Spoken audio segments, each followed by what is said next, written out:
Hi, I made an 18th century pocket inspired by Lady Death from Agatha all along. Let me show you how and tell you why. I don't know if anyone else gets this way when they watch a piece of media, when they find that one costume and just hyperfixate it for months. That has been my case since I have seen the final episode of Agatha all along, and I saw Aubrey Plaza come out in that green gown and cape, and I need that on my body now.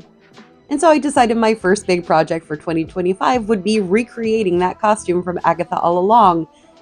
And I didn't really realize what I was getting myself into at the time.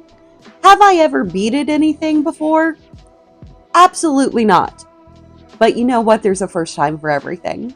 And thanks to costume designer Daniel Sellon, who is a cosplayer's best friend, he's been posting so many behind the scenes content and close up of his costumes so that fans like us can hyperfixate away and fuel our obsessions and hopefully recreate his amazing works. One detail that I loved from the last episode didn't even come from Rio, it came from Agatha.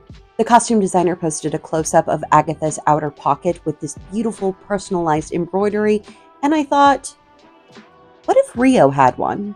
And considering her costume, which is a robe a la Francaise, and I have been wanting to make one for so long, and this is just an excuse for me to make a robe a la Francaise, I would need a pocket for it. So I decided to take inspiration from Agatha's embroidery and make my own Rio pocket.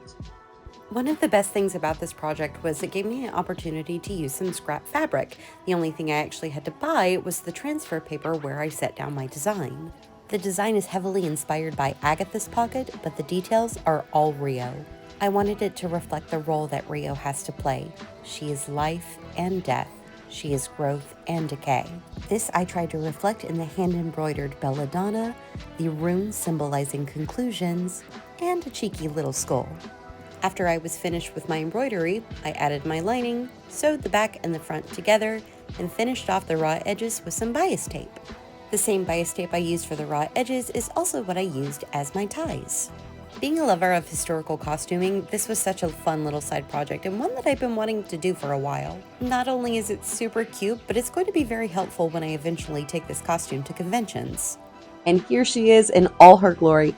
She's not perfect. I think the fabric is pretty puckered from where I was doing the embroidery, but overall, I'm really happy with the design and the fit, and I can't wait to use it.